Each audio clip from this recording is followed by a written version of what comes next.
What do you advise younger professionals to do to achieve that kind of success at this point in their careers? Start with me. So I'll give you a lesson from my 77-year-old mom. She gave it to me when she was much younger. Pick great friends. They will change your life, whether it's assistants personally or whether it's professional. You want a sounding board. They just change the quality of your life. So whether it's personal friends, whether it's professional friends, whether it's civic engagement, your community participation. And the second, and you have to do this correctly, right? Because I'm not just saying go out and do it, but you're going to have to accept rejection, and you're going to have to accept a lot of rejection. But you have to understand that you haven't reached your potential or as much as you can be until you hit a ceiling. Because if you haven't reached that level of rejection, you don't know how much you could have accomplished. So you have to think through that, you have to accept it, but I would encourage those two ideals as you pursue your future. Thank you.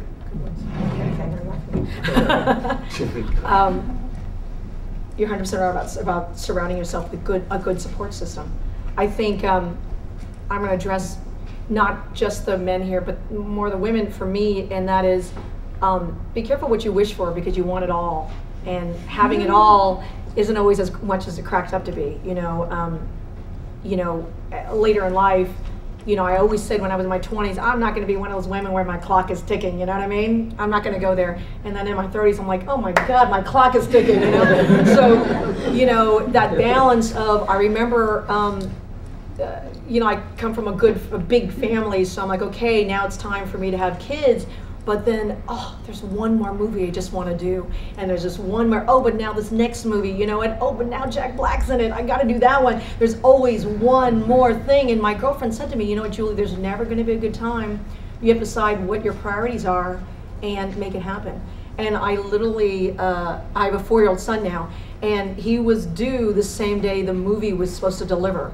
And the baby came and the movie didn't deliver, and I spent my whole maternity leave trying to deliver the movie. So, and I remember my assistant came over and we'd hit mute when I'm feeding the baby, and I had my headset on, and I'd know when I could feed the baby, when I would maybe talk to women versus men, and I'd hit the mute so they wouldn't hear me, and I'd be on the phone and with on my computer on my lap, So, everybody has their limits of what they want, but just remember, you can't have it all, but there's sacrifices in every way, to find your happiness. And you have to figure out what it is, that balance of what you want, because it's a challenge. I mean, I'm unfortunately not staying for lunch because I'm literally racing home because I got 10 kids in a minivan waiting to go to Knott's Berry Farm. So, it's a balance, but John's right about the support system, because I married later in life, because I waited to find the right man that I knew would support me.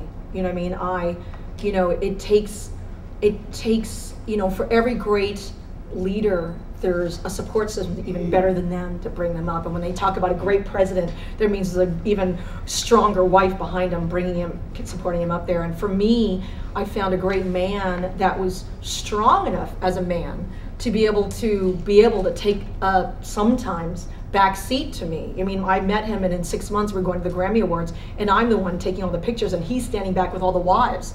And it took a very strong man to feel good enough about himself to be able to do that, And literally, when Stewart sends me the email, hey, can you do this Saturday?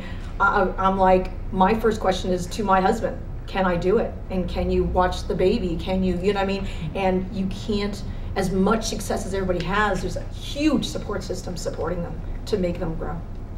So.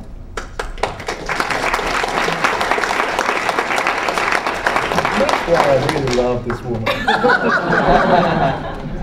I mean, I hate to say this. I might be the panelist with the longest comments. But I love to tell stories. Okay, let's just a couple of quick stories to really reflect how I feel about Asian Americans in different worlds.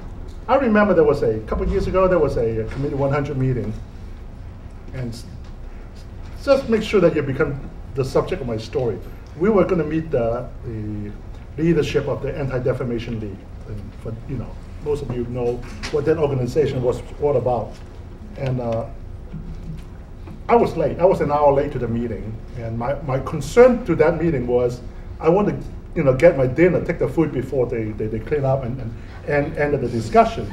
And Stewart is such a nice person. As the moment I walk in the door and the discussion was about to finish, and he said, Charlie's another member, he just arrived, and maybe you have a question to ask of the leadership Anti-Defamation League. And I was more interested in the food. And I immediately say, who are they? What do they do? And the head, the national chairman, was a managing partner of a law firm, a big law firm. So within a couple of seconds, I just mentioned that what's his advice for young lawyers trying to rise up to partners and leadership in the legal community? Because I know there are a lot of young Asian lawyers, they work from the bottom up, and you know how the pyramid goes in the legal profession, just like any corporation. And there's always a lot more Asians at the bottom and the mid-level than at the top. And why is that, and what's going on, and how we can make the change on that. And he said he was really surprised to hear that, because his life experience, all the Asian lawyers that he worked with were very good lawyers. They were always very happy, very loyal. They worked longer hours. They never complained, and they never asked for a raise and a promotion. So he didn't really understand what my question was. Frankly, I was done. I was done. Okay, I was polite, okay? And second story, okay? I was a major company, retail company, Walmart. I was on the advisory board. They paid me pretty well until they fired me. So it was for a few meetings, they paid me a really good amount of money. So one of the things that we had to do was to provide them advice on how to do business with Asian consumers. And then they have a store at Rosemead, was their model Asian store that catered to the Asian community. So they want to show off what they do, how they connect to the Asian community. And so they hired this manager, Chinese American that used to work for a Chinese supermarket, to run the grocery department. And this guy was good, okay? He made the presentation, but he said exactly what the company expected him to say, right? And I noticed there was a younger woman, a Vietnamese woman, was his assistant manager. She was quiet, as we walked on the aisle. I just, I didn't want to talk to the guy there at the company speech. I wanted to talk to this young woman. And I thought she had tremendous insight. A young mom, 2 kids. She did her shopping. She did business with. She explained to me what Walmart could do and couldn't do to attract more Asian business.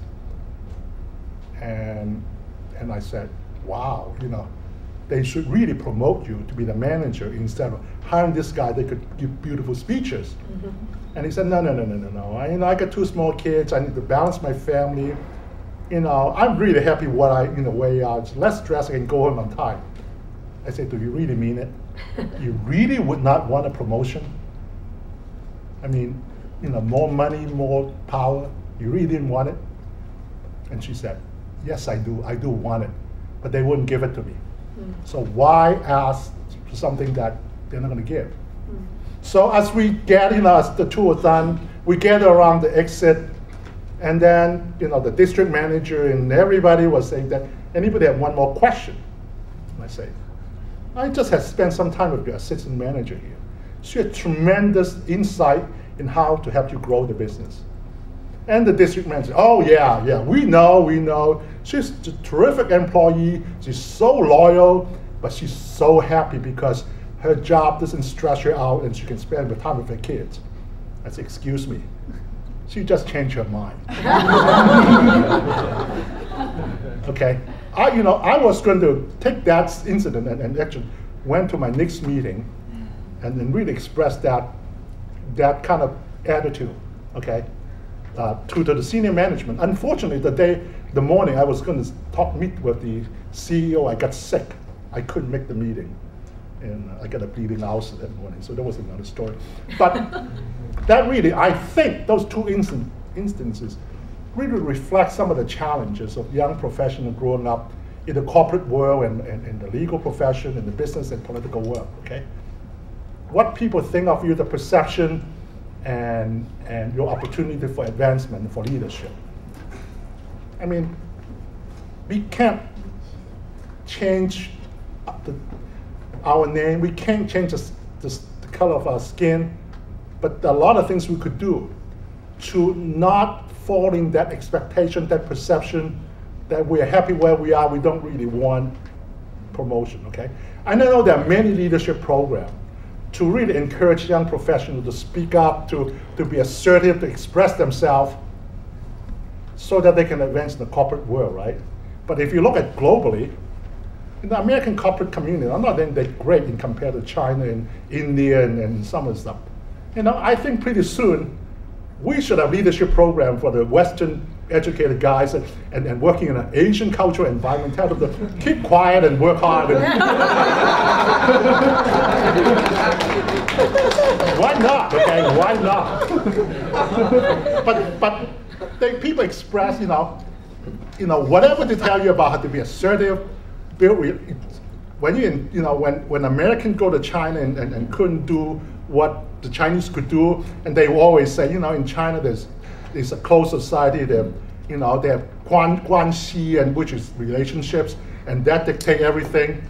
Yeah, as if relationship is not important in the Western culture. And in China is who you know, right? But hello, I mean, in this way, it's who you know and who you have relationship with.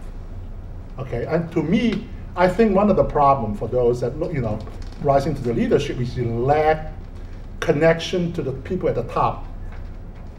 That when opportunity comes, they would not, that's why I think it's so important for Asian Americans to be leaders, to advocate and help those that are kind of trapped in this career ladder, right?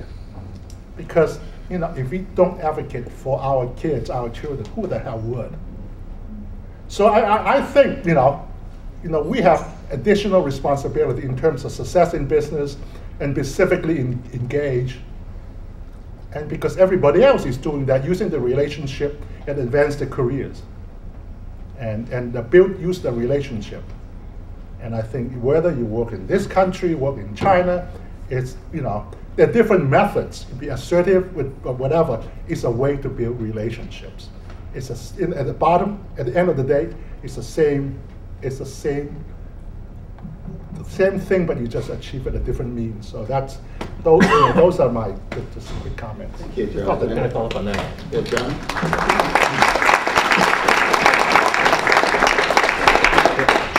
Charlie just highlighted a couple points that are very important. So he talked about the corporations, and then he also talked about relationships. So part of the issue that we've been trying to address has been the failure of corporate leadership in many aspects of providing leadership that's required in this country. So I sit on, among the 78 boards that I am a member of, CalPERS and CalSTRS, which are this nation's 2 largest public pension plans. And our challenge is we want to make sure that we get great value so that we can maximize our risk-adjusted return for our portfolio for our beneficiaries. What I've tried to lead over the past 4 years is a change in corporate leadership on the board of directors so that they are more open-minded so that they can bring maximum value. Because as Charlie pointed out, a lot of this is relationships, people going to the same schools, they pick the same people, they pick the people who are they comfortable with, and that doesn't maximize shareholder value.